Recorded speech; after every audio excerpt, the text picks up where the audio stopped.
ನಮಸ್ಕಾರ ವೀಕ್ಷಕರೇ, ಇವತ್ತು ನಾವು ಎಗ್ ಮಸಾಲ ಗ್ರೇವಿ ಮಾಡೋದು ನೋಡ್ಕೊಳ್ಳೋಣ. ಅದರಲ್ಲೂ ರೆಸ್ಟೋರೆಂಟ್ಗಳಲ್ಲಿ ಮತ್ತು ಡಾಬಾಗಳಲ್ಲಿ ಮಾಡ್ತಾರಲ್ವ, ಅದೇ ರೀತಿ ಮಾಡೋದು ತೋರಿಸ್ಕೊಡ್ತಾ ಇದ್ದೀನಿ ನೋಡಿ. ಸ್ಪೈಸಿ ಆಗಿರುತ್ತೆ, ಹಾಗೆ ಸ್ವಲ್ಪ ರಿಚ್ ಆಗಿರುತ್ತೆ.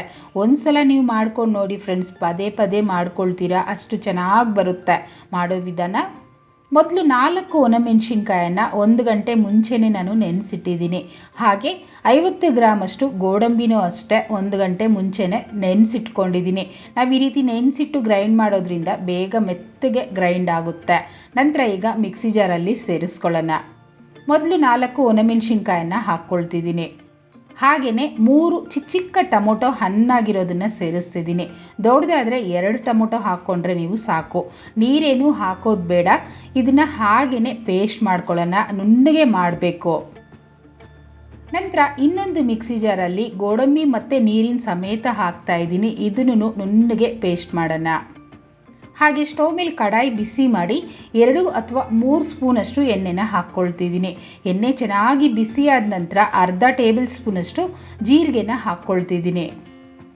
ಹಾಗೆಯೇ 1 ಇಂಚಷ್ಟು ಚಕ್ಕೆ ಮತ್ತು 3 ಲವಂಗ, 1 ಚಕ್ರ, 2 ಏಲಕ್ಕಿನ ಹಾಕ್ತಾಯಿದ್ದೀನಿ. ನಂತರ 1 ಕಡ್ಡಿಯಷ್ಟು ಕರಿಬೇವು, 1 ಗಡ್ಡೆ ಬೆಳ್ಳುಳ್ಳಿನ ಕಟ್ ಮಾಡಿ ಸೇರಿಸ್ಕೊಂಡಿದ್ದೀನಿ. ನೀವು ಶುಂಠಿ ಹಾಕ್ಕೊಳ್ಬೇಕು ಅಂದರೂ ಹಾಕ್ಕೊಳ್ಬೋದು, ತೊಂದರೆ ಇಲ್ಲ. ಇದೆಲ್ಲ ಘಮ ಬರೋವರೆಗೂ ಫ್ರೈ ಮಾಡ್ಕೊಳ್ಳೋಣ. ಆ ಚಕ್ಕೆ ಲವಂಗ ಎಲ್ಲ ಹಾಕಿದ್ದೀವಲ್ವ, ಅದರಿಂದ ತುಂಬ ಚೆನ್ನಾಗಿ ಘಮ ಬರುತ್ತೆ. ಅಲ್ಲಿವರೆಗೂ ಮಿಕ್ಸ್ ಮಾಡ್ಕೊಳ್ಳಿ.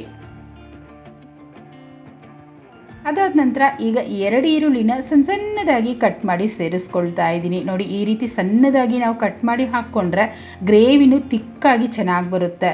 ನಿಮಗೆ ಗ್ರೇವಿ ಹೆಚ್ಚಾಗಿ ಬೇಕು ಅಂದರೆ 1 ಟೊಮೊಟೊ ಎಕ್ಸ್ಟ್ರಾ ಹಾಕ್ಕೊಳ್ಳಿ, 1 ಈರುಳ್ಳಿ ಎಕ್ಸ್ಟ್ರಾ ಹಾಕ್ಕೊಂಬಿಡಿ. ಗ್ರೇವಿ ತಿಕ್ಕಾಗಿ ತುಂಬ ಚೆನ್ನಾಗಿ ಬರುತ್ತೆ. ಇಷ್ಟ ಆಯ್ತಲ್ವಾ? ನಾನು ಖಾರಕ್ಕೆ 1 ಟೇಬಲ್ ಸ್ಪೂನಷ್ಟು ಅಚ್ಚ ಖಾರದ ಪುಡಿ ಹಾಕ್ಕೊಳ್ತಿದ್ದೀನಿ. ಎಣ್ಣೆಯಲ್ಲಿ ನಾವು ಅಚ್ಚ ಖಾರದ ಪುಡಿ ಹಾಕಿ ಫ್ರೈ ಮಾಡ್ಕೊಳ್ಳೋದ್ರಿಂದ ಗ್ರೇವಿ ಕಲರ್ ತುಂಬ ಚೆನ್ನಾಗಿರುತ್ತೆ ಫ್ರೆಂಡ್ಸ್. ಹಾಗೆ ಟೇಸ್ಟೂ ತುಂಬ ಚೆನ್ನಾಗಿ ಬರುತ್ತೆ. ಈ ರೀತಿ ಮಿಕ್ಸ್ ಆಯ್ತಲ್ವ, ಈಗ ನಾವು ರುಬ್ಬಿಟ್ಟಿರೋ ಅಂಥ ಟೊಮೊಟೊ ಮತ್ತು ಒಣಮೆಣಸಿನ್ಕಾಯಿ ಪೇಸ್ಟನ್ನು ಹಾಕ್ಕೊಳ್ತಿದ್ದೀನಿ. ಇದು ಸೇರಿಸಿ ಎಣ್ಣೆ ಸೈಡ್ಸಲ್ಲಿ ಬಿಟ್ಕೊಳ್ಬೇಕು ಮತ್ತು ಹಸಿ ವಾಸನೆ ಹೋಗಿ ಗ್ರೇವಿನೂ ಗಟ್ಟಿ ಆಗಬೇಕು. ಆ ರೀತಿ ಚೆನ್ನಾಗಿ ಫ್ರೈ ಮಾಡ್ಕೊಳ್ಳಿ. ನಾವು ಈ ಟೊಮೊಟೊನ ಎಷ್ಟು ಚೆನ್ನಾಗಿ ಫ್ರೈ ಮಾಡ್ಕೊಳ್ತೀವೋ ಗ್ರೇವಿ ರುಚಿ ಅಷ್ಟೇ ಚೆನ್ನಾಗಿರುತ್ತೆ.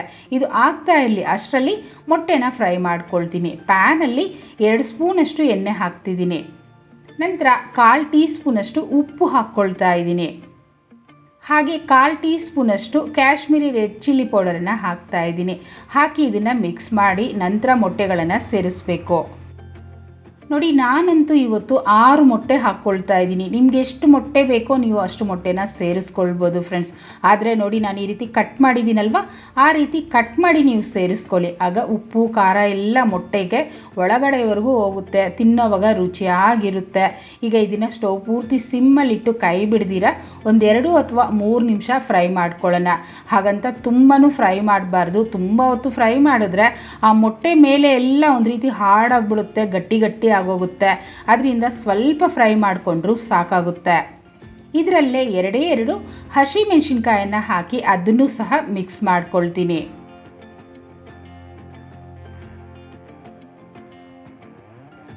ನೋಡಿ, ಇಷ್ಟೇ ಫ್ರೆಂಡ್ಸ್, ರೆಡಿ ಆಗೋಯ್ತು. ಈಗ ಇದನ್ನು ನಾವು ಗ್ರೇವಿನಲ್ಲಿ ಸೇರಿಸ್ಕೊಳ್ಳೋಣ.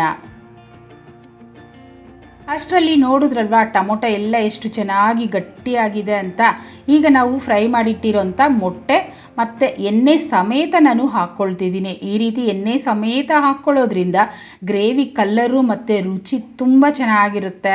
ಆದರೆ ಸೀದಿಸಬಾರ್ದು ನಾವು ಎಣ್ಣೆನ, ಆ ರೀತಿ ಫ್ರೈ ಮಾಡಿದ್ರೆ ಹಾಕ್ಕೊಳ್ಬೇಕು. ನೋಡಿ, ಇದನ್ನು ಮಿಕ್ಸ್ ಮಾಡಿಕೊಂಡು ನಂತರ ಇದನ್ನು 1-2 ನಿಮಿಷ ಫ್ರೈ ಮಾಡ್ಕೊಳ್ತೀನಿ. ನೋಡಿ, ಇದರಲ್ಲೀಗ ರುಚಿಗೆ ತಕ್ಕಷ್ಟು ಉಪ್ಪನ್ನು ಹಾಕ್ಕೊಳ್ಳೋಣ. ಮೊದಲು ನಾವು ಸ್ವಲ್ಪ ಉಪ್ಪು ಹಾಕಿದ್ದೀವಿ, ಅದರಿಂದ ನೋಡ್ಕೊಂಡು ಎಷ್ಟು ಉಪ್ಪು ಬೇಕೋ ಅಷ್ಟು ಹಾಕ್ಕೊಳ್ಳಿ. ನಂತರ ಮೊಟ್ಟೆ ಮಸಾಲ ಫ್ರೈ ಅಂದರೆ ಎಗ್ ಮಸಾಲ ಫ್ರೈ ಪೌಡರನ್ನು ಹಾಕ್ಕೊಳ್ತಾ ಇದ್ದೀನಿ. ನೀವು ಚಿಕನ್ ಮಸಾಲ ಪೌಡರೋ ಅಥವಾ ಮಟನ್ ಮಸಾಲ ಪೌಡರೋ ಎಗ್ ಮಸಾಲ ಪೌಡರ 3ರಲ್ಲಿ ಯಾವ್ದು ಬೇಕೋ ಅದು ಹಾಕ್ಕೊಳ್ಬೋದು. ಅದು ಯಾವುದು ಇಲ್ಲ ಅಂದರೆ 1 ಟೇಬಲ್ ಸ್ಪೂನಷ್ಟು ಗರಂ ಮಸಾಲ ಹಾಕಿನೂ ನೀವು ಫ್ರೈ ಮಾಡ್ಕೊಳ್ಬೋದು. ಈ ರೀತಿ ನಾವು ಒಂದೊಂದೇ ಇಂಗ್ರೀಡಿಯೆಂಟ್ಸ್ನ ಹಾಕ್ಕೊಳ್ತಾ ಮಿಕ್ಸ್ ಮಾಡ್ತಾ ಫ್ರೈ ಮಾಡ್ಕೊಳ್ಳೋದ್ರಿಂದ ಗ್ರೇವಿ ರುಚಿ ಮತ್ತು ಮೊಟ್ಟೆ ರುಚಿ ಅಷ್ಟೇ ಚೆನ್ನಾಗಿರುತ್ತೆ ಫ್ರೆಂಡ್ಸ್. ಈಗ ನಾವು ರುಬ್ಬಿಟ್ಟಿರೋ ಅಂಥ ಗೋಡಂಬಿ ಪೇಸ್ಟನ್ನು ಹಾಕ್ಕೊಳ್ಳೋಣ. ಹಾಕಿ ಇದರಲ್ಲೇ ಒಂದು ಅರ್ಧ ಗ್ಲಾಸಷ್ಟು ಮಾತ್ರ ನೀರನ್ನು ಹಾಕ್ಕೊಳ್ತೀನಿ. ಅಂದರೆ ಗ್ರೇವಿ ಎಷ್ಟು ಬೇಕೋ ನೋಡ್ಕೊಂಡು ನೀವು ಅಷ್ಟು ನೀರನ್ನು ಸೇರಿಸ್ಬೇಕು. ಮತ್ತೆ ಮಿಕ್ಸ್ ಮಾಡಿ ಇನ್ನೊಂದೆರಡು ನಿಮಿಷ ಕುದಿಸ್ಕೊಳ್ತೀನಿ. ಸ್ಟವ್ ಪೂರ್ತಿ ಸಿಮ್ಮಲ್ಲಿ ಇಟ್ಕೊಳ್ಳಿ. ಗೋಡಂಬಿ ಹಾಕಿದ್ದೀವಲ್ವ, ಅದರಿಂದ ತಳ ಹಿಡಿಯೋ ಚಾನ್ಸಸ್ ಇರುತ್ತೆ. ಇದರಲ್ಲಿ ಗೋಡಂಬಿ ಪೇಸ್ಟನ್ನು ಹಾಕಿದ್ದೀವಿ, ಹಾಗೆಯೇ ಮಸಾಲ ಪೌಡರನ್ನು ಹಾಕಿದ್ದೀವಿ. ಅದರೆಲ್ಲ ಹಾಕಿರೋದ್ರಿಂದ ಸ್ವಲ್ಪ ರಿಚ್ಚಾಗಿ ಟೇಸ್ಟಿಯಾಗಿ ತುಂಬ ಚೆನ್ನಾಗಿ ನಮಗೆ ಎಗ್ ಕರಿ ರೆಡಿ ಆಗೋಯ್ತು. ವಾವ್, ನೋಡ್ತಿದ್ರೆ ಈಗಲೇ ತಿನ್ನಬೇಕು ಅನಿಸೋ ರೀತಿ ಇದೆ ಅಲ್ವಾ. ಖಂಡಿತ ಒಂದು ಸಲ ಮಾಡ್ಕೊಂಡು ನೋಡಿ ಫ್ರೆಂಡ್ಸ್. ಇದರಲ್ಲೇ ಒಂದು ಸ್ವಲ್ಪ ಕಸೂರಿ ಮೆಥಿನ ಕ್ರಷ್ ಮಾಡಿ ಸೇರಿಸ್ಕೊಳ್ತಾ ಇದ್ದೀನಿ. ಹಾಗೆ ಸ್ಟವನ್ನು ಆಫ್ ಮಾಡಿ ಒಂದು ಸ್ವಲ್ಪ ಕೊತ್ತಂಬರಿ ಸೊಪ್ಪನ್ನು ಹಾಕ್ಕೊಳ್ತಿದ್ದೀನಿ. ಇಷ್ಟೇ, ಎಷ್ಟು ಸಿಂಪಲಾಗಿ ಮಾಡ್ಬೋದು, ಆದರೆ ರುಚಿಯಾಗಿರುತ್ತೆ. ಯಾವಾಗಲಾದರೂ ಸಂಡೇ ಟೈಮಲ್ಲಿ ಫ್ರೀ ಇದ್ದಾಗ ಈ ರೀತಿ ನಿಧಾನಕ್ಕೆ ನೀವು ಈ ಗ್ರೇವಿನ ಮಾಡ್ಕೊಳ್ಳಿ. ಚಪಾತಿನೋ ಪರೋಟನೋ ಇಲ್ಲಾಂದರೆ ರುಮಾಲಿ ರೋಟಿನೋ ಯಾವುದ್ರ ಜೊತೆ ಬೇಕು ಅಂದರೂ ನೀವು ಮಾಡ್ಕೊಳ್ಬೋದು, ಅಥವಾ ಜೀರಾ ರೈಸ್ ಜೊತೆ ಸಹ ತುಂಬಾ ಚೆನ್ನಾಗಿರುತ್ತೆ. ನೋಡಿ, ಈ ರೀತಿ ರುಚಿಯಾಗಿ ಗ್ರೇವಿನ ನಾವು ಮನೆಯಲ್ಲೇ ಮಾಡ್ಕೊಳ್ಳೋದಾದರೆ ಹೋಟೆಲ್ಗೆ ರೆಸ್ಟೋರೆಂಟ್ಗಳಿಗೆ ಯಾಕೆ ಹೋಗಬೇಕಲ್ವ. ಇನ್ಮೇಲೆ ಮನೆಯಲ್ಲೇ ಸುಲಭವಾಗಿ ರುಚಿಯಾದಂಥ ಗ್ರೇವಿನ ಮಾಡ್ಕೊಳ್ಳೋಣ. ಈಗ ಸರ್ವಿಂಗ್ ಬೌಲಲ್ಲಿ ನಾನು ಸರ್ವ್ ಮಾಡ್ಕೊಂಡಿದ್ದೀನಿ. ನೀವು ಸಹ ಇದೇ ರೀತಿ ಟ್ರೈ ಮಾಡಿ ನೋಡಿ. ಹೇಗೆ ಬಂತು ಅಂತ ನನಗೆ ಕಮೆಂಟ್ ಮಾಡಿ, ಮತ್ತು ಲೈಕ್ ಮಾಡಿ, ಶೇರ್ ಮಾಡಿ. ಚಾನೆಲ್ನ ಸಬ್ಸ್ಕ್ರೈಬ್ ಮಾಡಲಿಲ್ಲ ಅಂದರೆ ಮೊದಲನೇದಾಗಿ ಸಬ್ಸ್ಕ್ರೈಬ್ ಮಾಡ್ಕೊಳ್ಳಿ. Thank you.